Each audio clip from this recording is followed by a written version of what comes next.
جیسے ہی ربیع الاول کے مہینے کی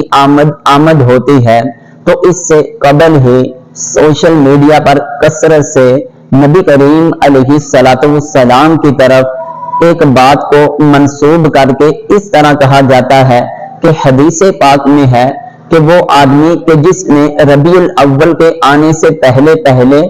دوسروں کو مبارکباد دے، اللہ تعالیٰ اس بندے پر جنت کو واجب فرما دے گا۔ کیا ربیع الاول کی مبارکباد دینے کی وجہ سے بندے پر جنت واجب ہوتی ہے؟ اس کا شرعی حکم کیا ہے؟ نبی کریم علیہ السلام کی ولادت پر ایک دوسرے کو مبارکباد دینا اور خوشی کا اظہار کرنا یہ بہت ہی اچھا، جائز اور مستحسن عمل ہے، کیونکہ اللہ تبارک و تعالی جل جلالہ نے ربیع الاول میں اپنے محبوب کو اس دنیا میں مبعوث کیا۔ لقد من اللہ علی المؤمنین، یعنی اللہ تعالیٰ کی ذات نے اپنے محبوب علیہ السلام کو ایمان والوں کی طرف بھیجا، اور نبی کریم علیہ السلام کا ایمان والوں کی طرف آنا، اللہ کی طرف سے آپ کو اس دنیا میں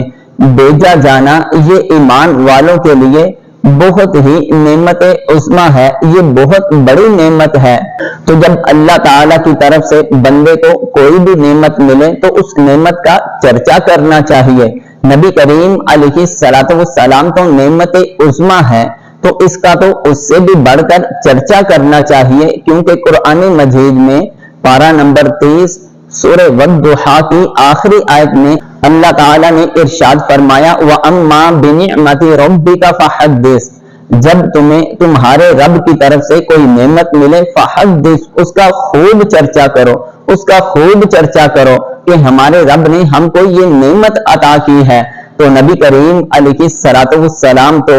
ایسی نعمت ہے کہ ان کا کوئی تو بدل بھی نہیں ہے۔ رہا مسئلہ یہ کہ ربیع الاول کی آمد سے قبل ہی لوگ سوشل میڈیا کی صورت میں ربیع الاول کی مبارکباد دیتے ہیں اور اس بات کو نبی کریم علیہ السلام کی طرف منسوب کر کر کہتے ہیں کہ جس بندے نے ربیع الاول کی مبارکباد دی اس بندے پر جنت واجب ہو گئی۔ ایسی حدیث پاک نہ مطالعہ سے گزری ہے اور نہ ہی کسی مستند عالم دین سے سنی ہے۔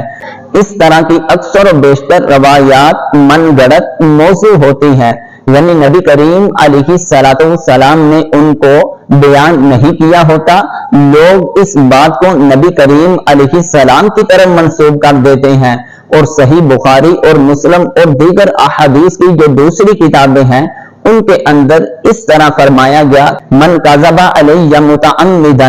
فلیتبوأ مقعدہ من النار،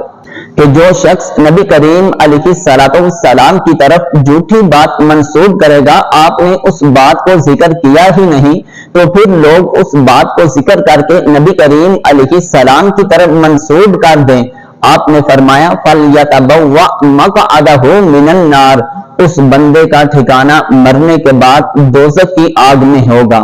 ایسی حدیث جیسے ہی سوشل میڈیا پر آتی ہے دوسرے لوگوں تک پہنچانے کا شرعی حکم کیا ہے؟ تو نبی کریم علیہ السلام نے فرمایا کفا بالمرء کاذبا، انسان کے جھوٹا ہونے کے لیے اتنا ہی کافی ہے کہ وہ جو بات سنے بغیر غور و فکر کیے، بغیر تحقیق کیے اسے دوسروں تک پہنچانا شروع کر دے۔ مطلب یہ کہ کوئی بھی تم پر بات پہنچی ہے، چاہے وہ دین کے معاملہ میں ہے یا دوسرے معاملہ میں ہے، اس بات کی پہلے تصدیق کرو یہ سچی ہے یا جھوٹی ہے، پھر اسے دوسروں تک پہنچاؤ گے تو پھر جا کر تم جھوٹے ہونے کے زمرے سے بچو گے، وگرنہ وہ آدمی جو جھوٹ بولتے ہیں تمہیں بھی ان کے صف میں کھڑا کر دیا جائے گا۔ اللہ تعالیٰ کی ذات ہم سب کو اپنے دین کی کامل سمجھ عطا فرمائے۔ السلام علیکم ورحمۃ اللہ وبرکاتہ۔